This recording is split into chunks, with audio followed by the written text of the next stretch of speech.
Hello, this is Matt on the Moon Lambo channel. Here's a story that really rocked the boat today. Here's the headline from Cointelegraph. Ripple co-founder signs letter endorsing Harris for president. Blasphemy! And so, of course, they're talking about co-founder Chris Larsen, an actual billionaire.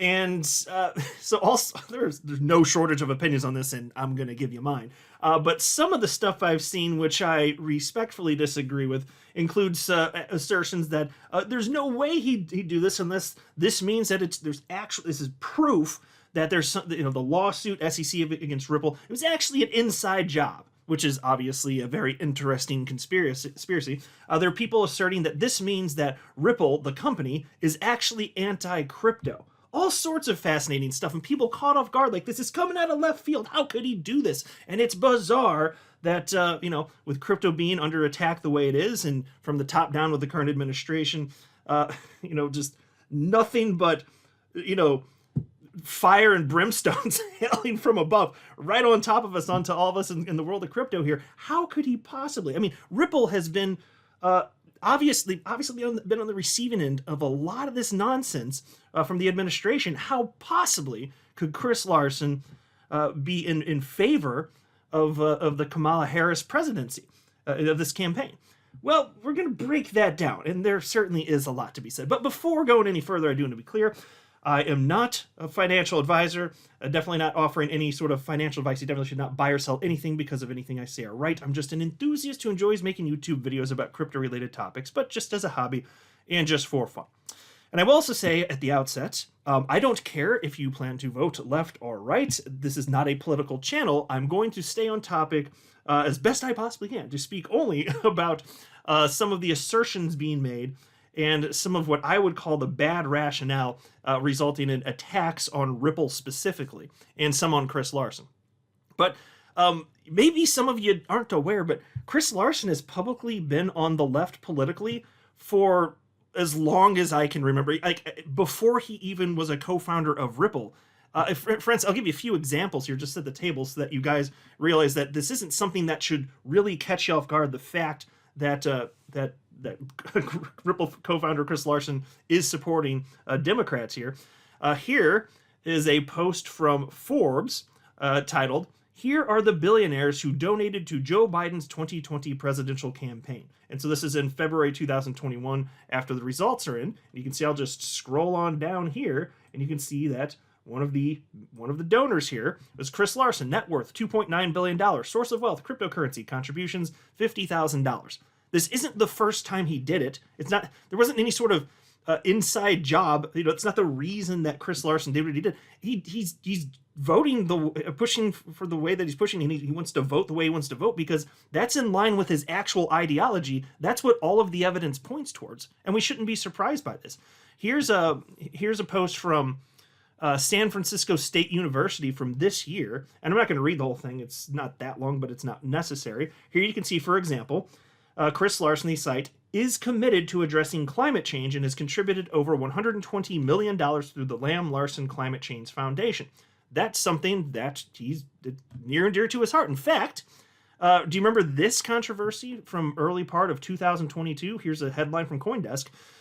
Bitcoiners scoff at Larsen's $5 million campaign to force a Bitcoin code change. And so, given that Bitcoin is an energy hog, Chris Larsen, I don't think it's going anywhere, but is putting in $5 million this campaign to actually change the core Bitcoin code because it's an energy hog and he says not good for the environment. So whatever you think about that, that's fine. I'm not going to get into it in this video. I'm just trying to prove to you, and there's way more proof than this all over the internet. This is just a few to indicate he's always been leaning this way. There's nothing new here. So if you think it's weird, he's just voting the way that aligns with his ideological beliefs. That is very obvious here. And so here's the headline. I'm going to run through some of this and provide you some additional thoughts and proof as to why this is not some sort of negative against Ripple, the company. So the headline again, this is the new one. Ripple co-founder signs letter endorsing Harris for president. A key executive at Ripple, the firm behind the XRP cryptocurrency. It's Cointelegraph, folks. What can I say? It's Cointelegraph. Lies, lies, lies. Ripple is created after XRP. They well know that, but here it is in 2024. They're lying. Really grinds my gears. Really grinds my gears. So anyway, is among multiple signers of a letter endorsing Vice President Kamala Harris for president. Chris Larsen, co-founder of and executive chairman at Ripple, has signed a letter endorsing Harris for president, CNBC reported on September 6th. The report cited a letter signed by 88 corporate leaders in the United States and mentioned other prominent signees, including Aaron Levy, a co-founder and CEO of the enterprise cloud company Box, Yelp CEO Jeremy Stoppelman, Snap chairman Michael Linton, and former 21st Century Fox CEO James Murdoch, among others. In early August, former Ripple board member Gene Sperling left the White House to join Kamala Harris's 2024 presidential campaign. Cointelegraph approached Ripple for a comment regarding the endorsement, but did not receive a response at the time of publication. Okay, so here's what I had to say upon learning this news in the morning. I wrote, "Yeah, hate to see it. Ripple co-founder Chris Larsen endorses Kamala Harris. I don't expect people to be single-issue voters, but wow.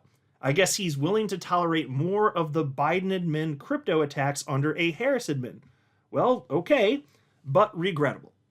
And so obviously, I'm not in favor of the way that the current administration has been coming down on crypto. I don't think it's going to be any different if Harris does end up winning the election. But I also, and I've said this many times, I understand if you're not a single issue voter, because that can be a tough thing to do unless it's literally the most important thing to you in the entire world. I really genuinely mean that. So that's why I've said to anybody that is going to vote for Harris, I get it. If everything else is that important to you, in a way, I respect that. As long as you understand that you are voting against your own personal interest financially as it pertains to crypto, as long as you know you're shooting yourself in the foot on that, if the rest is so important, I actually, in a way, do respect that. And then so I'd say to anybody on the right, if you're going to be voting for Trump, then just try and put yourself in those shoes. Imagine that reality were flipped. Because obviously in reality, the Democrat Party, almost every politician in Congress, almost all of them, and you can tell this is true by the way they vote, they're almost all anti-crypto. Then on the flip side, almost 100% in the Republican Party are pro-crypto, right? And that's evidenced by actual votes. You can prove it it's not opinion, that's fact. That's just how it is. But imagine that were flipped. Imagine that it were the Republicans that were so anti-crypto and the Democrats that were pro-crypto. Now, if you want to vote on the right, imagine, to whatever degree, crypto as a policy matter is important to you. Imagine that you know that you are actually going to be voting against your own self-interest. But if you vote for the pro-crypto party in this hypothetical, which would be the Democrats, you're voting against everything that you believe for. Could you do that? So for some of you, you'd say yes, and that's fine. There are going to be some single issue voters. I have a feeling for most people that might not be the case. So anyway, all I'm saying is just do whatever you think is right. I'm not telling you how to vote. I'm not trying to persuade you. That's not what this channel is for. I'm just trying to help you to critically think through this. I get why it's difficult. And so if he so believes all of those ideological things that put him on the left, so much so that he's willing to let a Harris campaign continue on the warpath against crypto, in a way, I get it. I hate to see it because I don't like seeing votes that I know are going to be damaging to crypto, which is something that's it's of critical importance to me. I can't even. It's hard to convey with words the degree to which this matters to me. I'm just trying to say that if the shoe was in the other foot, what's the phrase? If the shoe was in the other foot was in the other shoe. Whatever, you got the cut of my jib. The point is, if the roles were reversed, it is kind of difficult. So I just had my George Bush moment. It's the what do you say? Fool me once, shame on me, and then he forgot how the rest of it when he goes, "You fool me once, you can't be fooled again." Gotta love that one. I just had that moment for myself. So anyway, we're bringing all sorts of politics into this. So all I'd say, I do get it. I hate knowing that there's a real chance that crypto is going to remain under attack. Now, so that's why I wrote it's regrettable. Now, like I said, in a way I respect it, but I don't like seeing that. It is what it is. But is this some sort of attack by Ripple against it? No. And so I also wrote the following. It's worth noting that Ripple donated $1 million to a super PAC for pro-crypto Senate candidate John Deaton. Larsen did not endorse Harris on behalf of Ripple. Please keep that in mind. I think Larsen just values his left-leaning ideology more than whatever harm may come to crypto under further Democrat rule. And look, I understand, folks, it may sound very shocking considering that he's a co-founder of Ripple and he has to be aware of this. But again, if this were flipped, what would you do? I mean, for the single issue voters, I know what the answer is easy for you, but I don't think that's most people. I don't think most people are single issue voters. Like, I'm not. I factor in everything. And so there was also this. So there's a post from someone named Dr. Magic. He's somebody that I cover and talks about charts, and I like his chart stuff. I respectfully disagree with what he stated here. He said, "For me, this means that the conspiracy theorists saying the lawsuit was an inside job weren't conspiracy after all. It makes zero sense for Chris Larsen to endorse Kamala Harris." Well, I respectfully disagree. Like, at any company, you're going to have all sorts of people with various political ideologies. Some on the left, some on the right. They're going to support who they're going to support. And I'm going to point that out pretty strongly right here. In fact, if anything, there's proof that Ripple, the company, is going right. Here's the headline from July 16th this year. Ripple backs Deaton with $1 million donation in Senate race against Warren. And I don't need to read the article, I think, to make the point. The headline is sufficient, and I think a lot of you are probably already aware of this. But that's going to the right politically, and that's from Ripple, the company. And by the way, in case you hadn't heard the other day, here's the headline from September 4th. Pro-XRP attorney John Deaton wins Republican U.S. Senate primary. Yes, folks, in case you hadn't heard it, indeed, John Deaton is going up against Elizabeth Warren this November, and yes, he absolutely can win. It's going to be an exciting race. Looking forward to seeing at least one debate hopefully come to pass between the two of them. I'll absolutely be watching that. And then there was also this. So again, not only did Ripple donate $1 million to support that on the right politically, even though Chris Larsen's on the left. Okay, well, like I said, not everybody in the company is going to vote left. Not everyone's going to vote right. Here's some additional evidence. And so I had highlighted this before, but I had forgotten about it.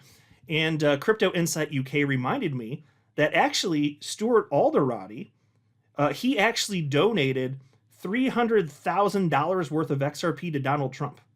Here's the story. This is from the Crypto Basic. Ripple CLO donates 624,000 XRP to Donald Trump. Worth over $300,000. That's Ripple's top in-house lawyer. So yeah, you're getting a little bit. You're getting some diverse opinions from various people associated with Ripple. But Ripple themselves, they made it very clear they're giving money to whatever party is pro crypto. Period. So Chris Larsen, he's entitled to do whatever he wants. It's perfectly fine. Doesn't make him a bad person. You can challenge the wisdom of it. Okay, that's fine. But I'm just saying, I think that a lot of people listening, if they had to give up everything they believe in to vote pro crypto, I think a lot of people listening would struggle with that. And I just think that's a fair point. So, we'll see what this all plays out here. It's going to be probably, potentially, at least a pretty damn close race. I'm concerned about crypto getting attacked for another 4 to 8 years, if there's a Harris administration. So cross your fingers, hope for the best. Do everything is right. I'm not going to tell you how to vote. It's not a political channel. I just wanted to share some general thoughts about the approach, and especially with some of the comments about this means that you should sell your XRP. Ripple's anti-crypto. I saw it all. Sell your XRP because a co-founder of Ripple supports Harris. Well, then why not buy XRP because Stuart Alderati is supporting Trump? Why not buy XRP then, by that logic, because Ripple literally gave money to a super PAC supporting John Deaton? Well, does any of this make sense? Like, come on. This has nothing to do with XRP, okay? This has nothing to do with Ripple. It happens to do with the perspectives of this multi-billionaire individual who's been very successful in life and has some money to throw around, and he's just spreading money in a way that's in line with his belief structure. That's it. That's it. Nothing bad about Ripple. Nothing bad about XRP. Some people are going to have different opinions than other people. It's not rocket science here. So you guys can now scream at me in the comment section and tell me why I'm wrong. I'll get off the soapbox. I'm not a financial advisor. You should not buy or sell anything because of anything I say or write. That would be a very, very, very bad idea. Until next time, to the moon, Lambo.